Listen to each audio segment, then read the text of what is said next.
Dalila, uma mulher astuta e determinada, sabia que Sansão era um homem diferente, dotado de uma força sobrenatural que o tornava praticamente invencível.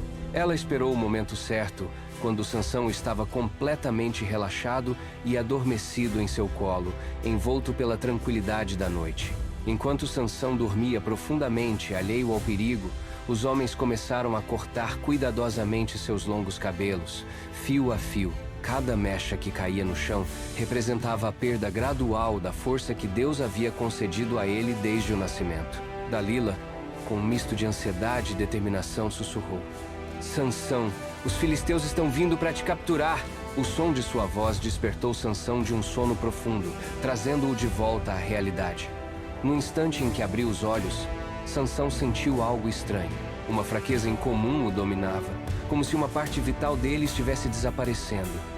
Ele tentou se levantar, tentou lutar, mas percebeu que sua força havia se esvaído. Confuso e desesperado, ele se perguntou: o que está acontecendo comigo? Por que me sinto tão fraco? Ele não sabia que o afastamento de Deus era a verdadeira causa daquela fraqueza repentina. Sem resistência, os filisteus o capturaram, amarrando-o com correntes de bronze que pareciam impossíveis de romper. Eles arrancaram seus olhos, um ato cruel e simbólico que o deixou cego para o mundo, mas não para sua dor e humilhação. Sansão foi levado para uma prisão em Gaza, onde foi forçado a trabalhar moendo cereais. Uma tarefa árdua e degradante para um homem que antes fora um guerreiro temido. Esse destino parecia o fim de sua história, mas não era o plano divino. Sansão fora escolhido por Deus para libertar o povo de Israel da opressão dos filisteus.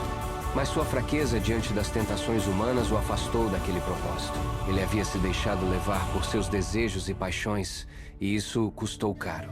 Enquanto os dias se transformavam em semanas e as semanas em meses, algo extraordinário acontecia em segredo. O cabelo de Sansão começava a crescer novamente, lentamente, como um sinal de esperança e renovação. Essa transformação era silenciosa, quase imperceptível, mas carregava consigo a promessa de que sua força poderia retornar. Certo dia, os líderes dos filisteus decidiram celebrar sua vitória sobre Sansão com uma grande festa no templo de seu deus Dagom. O templo estava repleto de homens e mulheres, cerca de 3.000 pessoas, que se reuniram para louvar seu Deus e zombar do prisioneiro que um dia fora seu maior inimigo. A atmosfera era de festa, mas também de desprezo e arrogância. Sansão foi trazido da prisão para o centro do templo, guiado por um jovem, sob os olhares zombeteiros da multidão. Eles o colocaram entre as duas grandes colunas que sustentavam o templo, no coração da celebração. Apesar da cegueira e do sofrimento, Sansão manteve a calma e pediu ao jovem: por favor, deixe-me tocar as colunas que sustentam o templo. Com as mãos apoiadas nas colunas, Sansão fechou os olhos e elevou uma oração fervorosa a Deus. Ó Senhor Jeová, lembra-te de mim. Concede-me força mais uma vez, para que eu possa me vingar dos filisteus que me feriram e arrancaram meus olhos. Sua voz era cheia de emoção, um misto de dor, arrependimento e determinação.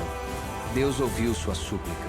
Um poder sobrenatural percorreu o corpo de Sansão, renovando suas forças de maneira extraordinária. Com um esforço imenso, ele empurrou as colunas com toda a sua força, fazendo o templo estremecer, gritando com toda a sua energia: que eu morra junto com os filisteus! Sansão derrubou as colunas, fazendo o templo desabar sobre a multidão. O impacto foi devastador.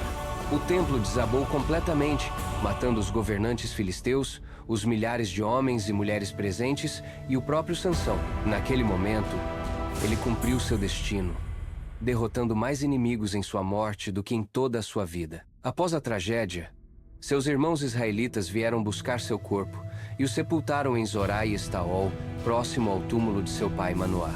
A morte de Sansão marcou o fim de uma era, mas também o início de um período sombrio para Israel. Sem um líder forte e sem a presença de Deus, o povo se afastou cada vez mais dos ensinamentos divinos. A idolatria se espalhou, a violência aumentou e a injustiça tomou conta da terra. Naquela época não havia rei em Israel, e cada um fazia o que achava certo aos seus próprios olhos, mergulhando a nação em um caos profundo e doloroso. Gostou da história? Então inscreva-se no canal, deixe seu comentário e até a próxima.